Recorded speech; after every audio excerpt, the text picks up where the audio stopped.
got married. What'd you say? I can't. Wait! Right, yeah. Welcome to our wedding video. The guys in my family are gonna see that and be like, who is that? By the time they see this, it's too late. You can say that. Hey guys, we're so glad that you came today. We have a special video that we put together and LaMaya wants to explain the heart behind it. Yeah, we just have this video set up so that you can all experience a little bit more of who we are together. So if you're interested, which we hope you are, please stay seated and we will roll the tape.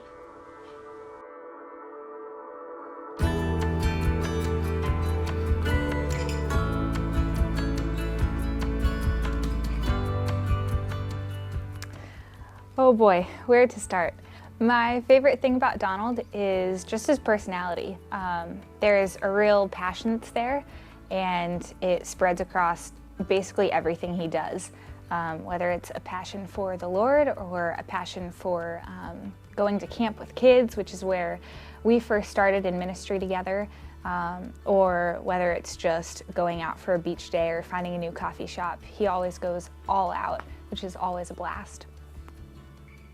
One characteristic that really won me over about LaMaya is just the ability to have more fun with her than I've ever had with anyone else. And she has such a passion and zeal for the Lord that there really was no one better for me. I am really looking forward to having him cook for me. Because he cooks way more often than I do right now, and he can throw in all the spices that you need, and he doesn't worry about it at all. But we found out recently, within the last week or two, that he doesn't cook and time things so that everything turns out on the plate at the same time, which is something we're gonna have to work on. 17. I think the first time that I farted around LaMaya is we were on our way back from the Oceanside Pier, and it was in the car, so I turned the music up. You can't smell anything when the music is super loud. Turn the heater up, burn it. It was maybe a week after we had had this conversation about opening up new barriers and crossing boundaries with each other, and I think we were just sitting on a couch, and I knew it was about to happen, but I didn't want him to hear it, and so I really tried to just make it silent, but I asked him right after it happened, and I said something like, "Did you hear that?" He didn't, and he said that it didn't count because he couldn't hear it or smell it, so I get a pass. I first knew that I had feelings for LaMaya when I had to try to convince myself that I didn't. There was great qualities and good memories and a general good feeling about her that I had to try to suppress, and that's when I knew, actually, I think I really care for her more than friends, more than just wanting to be around her. I think I really care for her. I think it was the second summer that we went to Hume Lake. If I wasn't with students, I was trying anything I could to just spend time with Donald, one-on-one, just to talk about, how we could minister to the students best, or to talk about upcoming leader meetings that were gonna happen that week. Good excuses to have some one-on-one time at camp. And what ended up happening was we were walking alongside the pool, and for some reason I had looked down at his hand, and I thought, that looks like a good hand to hold, and he looks like a good guy to grow old with. And I don't know what it was, but there was just something about that moment and about just walking through life together, even in that very small but physical way at camp, that I just really loved, and I couldn't imagine doing it with anybody else. An embarrassing story about the time LaMaya and I spent together was a couple weekends ago.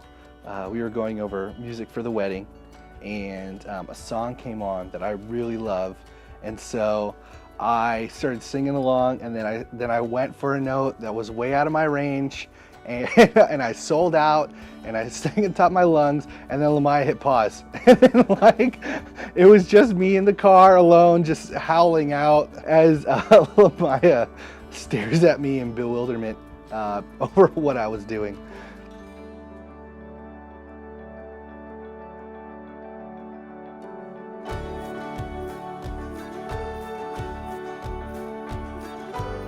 All right, the first thing I think about when I think about LaMaya is just how caring and compassionate she is.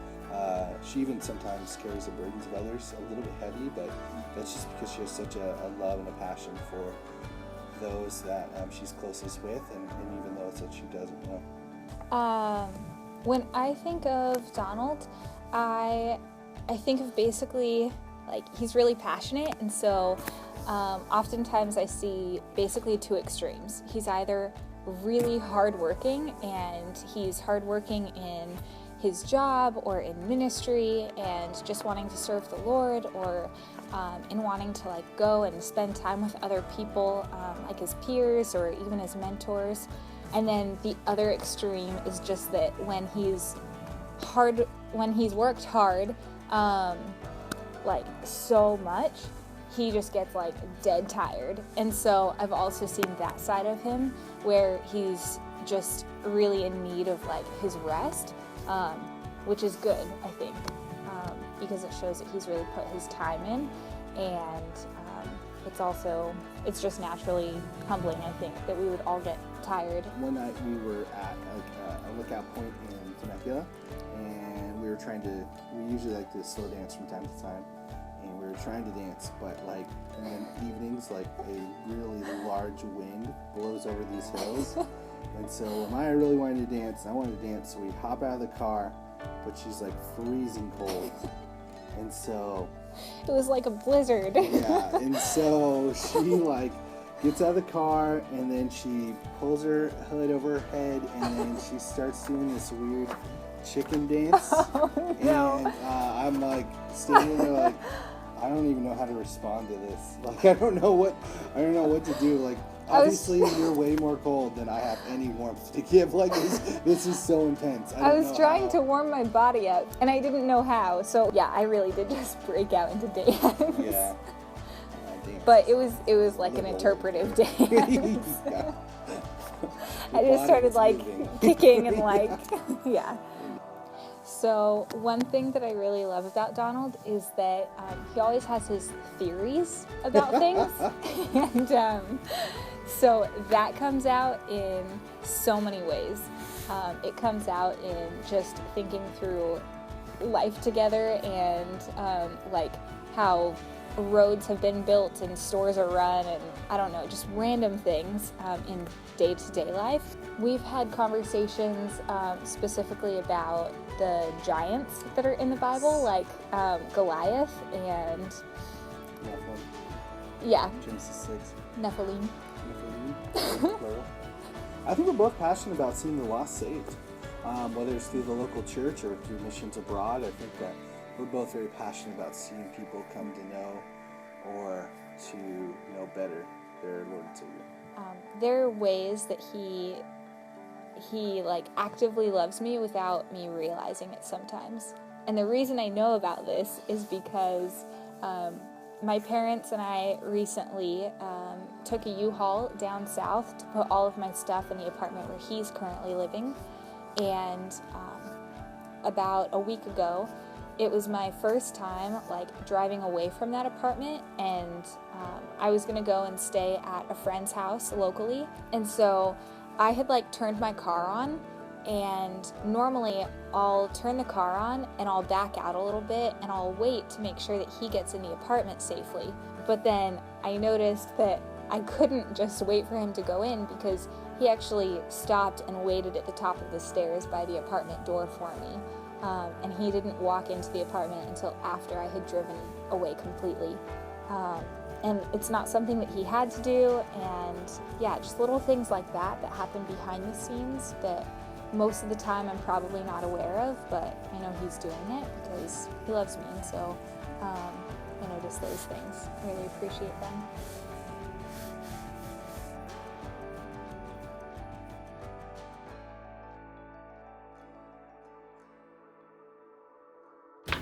Hey everyone, thanks for coming. We're so glad to have you up here. We look forward to celebrating with you at the reception. You are now dismissed. See you outside.